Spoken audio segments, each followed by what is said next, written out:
Tak som priniesol tie poukažky. Ale pani tady byla. No ale ja som priniesol tie poukažky.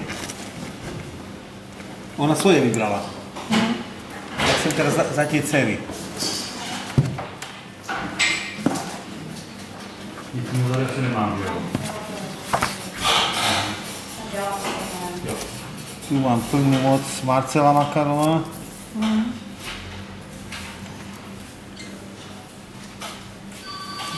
Mariana Makarová.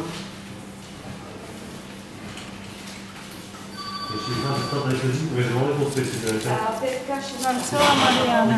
Áno, je to do vlastných rúk. Jsou to vlastník, takže nahlížejte takhle, no. Ja si to odfotím. Je to nie označené tiež. Ja nechcem im povedať, aby vedeli, čo tu bolo. Hej, a aby som vedel aj na ten súd napísať, že čo majú, ako to majú. Neviem, prečo to do vlastných rúk, lebo to nie je... Už to uložený malý moment. Nie je to nič super tajné, lebo... Oni to píšou snad na ten... Tadyhle na to, ne? To píší. Nie, teraz nejde o to. Prečo je to do vlastných rúk, nie je dôvod. Aha, no lebo nemôže právě. nejaký právnik prevzať. To nikto nemôže prevzať, viete? To nelze, no právě.